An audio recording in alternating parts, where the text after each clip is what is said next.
Hello friends, कैसे हैं आप लोग। सबको मेरा जय भीम, नमो बुद्धाय।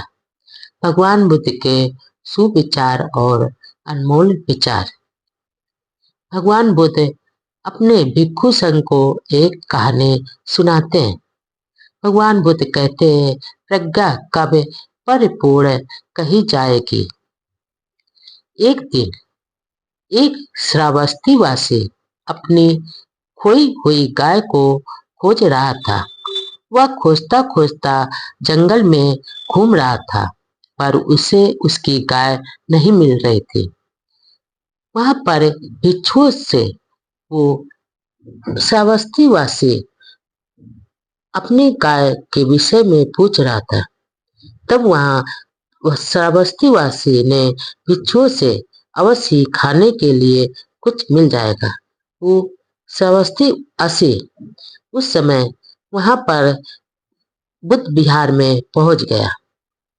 उसने सोचा कि वहां पर भिक्षु संघ हैं, अवश्य वहां पर खाने को कुछ मिल जाएगा। ऐसा सोचकर वह बिहार में चला गया। वो वहां पर अभी भी कुछ भोजन बचा था।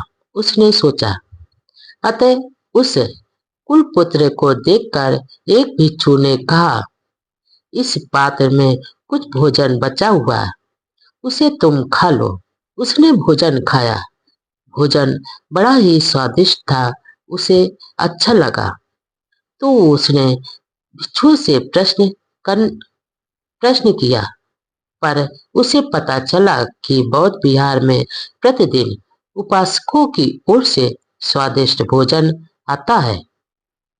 वह प्रसन्न हुआ और सोचा कि इतनी परिश्रम की जिंदगी हम क्यों जिए, जिससे क्या लाभ है। क्यों ना हम मैं भी प्रवज्जा धारण कर लूं, प्रवज्जा ले लूं और बिना किसी मेहनत के सुस्वाद भोजन तो यहाँ पर मिलेगा। उसने ऐसा सोचकर उसने भिक्षुओं से प्रवज्जा की प्रार्थना की और वो भिक्षुओं ने उसे स्वीकृति दे दी और वह प्रवज्जित हो गया।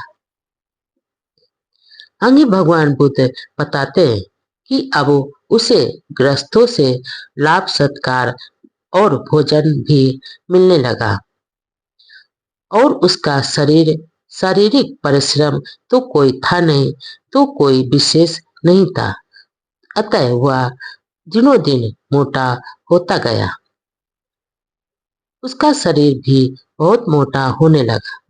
उसने विचार किया कि घर घर जाकर भिक्षा मांगने से अच्छा है, बेकार है। अतः क्यों ना मैं पुनः ही गृहस्थ बन जाऊं। पुनः ही उसने सोचा, क्यों ना घर घर हम भिक्षा मांगने से अच्छा है कि हम अपने घर पर चले जाओ। अतः उसने एक बार फिर गृहस्थ बनने का बन गया। लेकिन गृहस्थ जीवन तो में बहुत ही शारीरिक श्रम करना पड़ता है। अतः उसने फिर से जल्द ही दुबला होने लगा।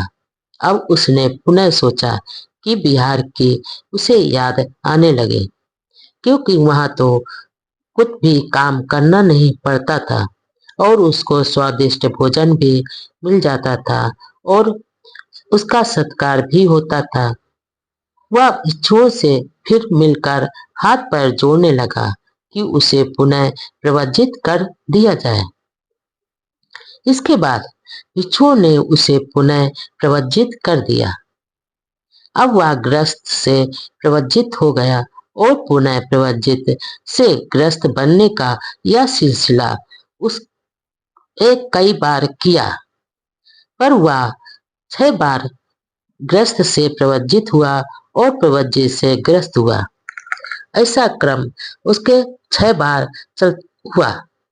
भिक्षुओं ने उसकी मन स्थिति को जान लिया तो सोचा, यह चित्त के अधीन होकर इस प्रकार कर रहा है। अतः भिक्षुओं ने उसका नाम चित्तहस्त रख दिया। चित्तहस्त के घर से बिहार और बिहार से घर आने जाने के क्रम में उसकी पत्नी गर्भवती हो गई। वह सातवीं बार की बात है जब वह जंगल से वापस आकर उसने खेती के औजार घर में रखे और सोचा कि प्रवजित हो जाऊंगा। ऐसा सोचते हुए वह अपने कमरे में प्रवेश किया जहां उसकी पत्नी सोई हुई थी। उसने क्या देखा? उसने देखा कि उसकी पत्नी खाट पर सोई हुई है। उसकी साड़ी इधर उधर हो गई थी और वह करीब करीब नग्न अवस्था में हो गई थी। उसके मुंह से लार टपक रही थी। वह नाक से घर घर का शब्द हो रहा था। मुंह से भी खर्राटे ले रहे थे और दांत किटकिटा रहे थे। विशाल शरीर फूला हुआ लग रहा था। उसके फूले हुए शरीर को देखकर ऐसा लग रहा था मानो यह एक लाश पड़ी है। उस शरीर को देखकर उसे लगा, अरे यह जीवन तो सचमुच दुखमय है। मैं कई बार भिक्षु बना है पर इस स्त्री के मोह के कारण भिक्षु नहीं रह पाया। इस स्त्री का शरीर भी अनित्य है, दुखपूर्ण है। ऐसा सोचकर उसने अपना जीवन लिया और सातवीं बार प्रवजित होने के लिए चल पड़ा।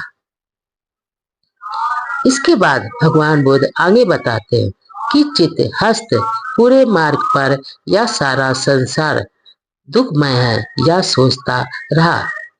इस पर चिंतन करता रहा और बिहार पहुंचते पहुंचते उसने श्रोतापन्न स्थिति प्राप्त कर ली और वहां पहुंचकर उसने भिक्षुओं से एक बार फिर पुनः प्रवज्जा के लिए आग्रह किया।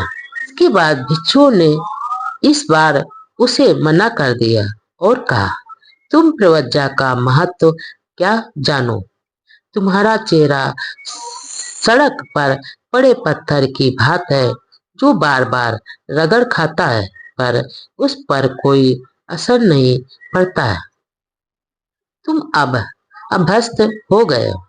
हम तुम्हें प्रवज्जित नहीं करेंगे। भंते, एक बार अंतिम बार कृपा कीजिए। उसने कहा, मुझे प्रवज्जा दिला दीजिए। पर भिक्षुओं ने उसके पिछले उपकारों को याद कर उसे पुनः प्रवज्जा दिला दी। कुछ ही दिनों में वह अरहत हो गया। उधर मजाक में कुछ भिक्षुओं ने चित्तहस्त से कहना शुरू कर दिया कि क्या बात है चित्तहस्त, बहुत दिन हो गए, इस बार तो तुम ग्रस्त बनने में बहुत देर कर दिया। तब चित्तहस्त ने उन्हें बताया, संसार में आसक्त रहने के कारण मैं अभी तक बार बार घर जाता रहा था पर अब उस घर से मेरी आसक्ति नहीं रह गई है, अतः अब मैं नहीं जाता हूँ। भिक्षुओं को लगा कि चित्तहस्त झूठ बोल रहा है, अतः वे उसे शास्ता के पास ले गए और पूरी बात बताए। तब भगवान बुद्ध ने उन्हें बताया कि चित्तहस्त सच बोल रहा था। पहले उसका चित्त स्थिर नहीं था, अतः बार बार वह अपने घर आना जाने करता था, आता था और जाता था।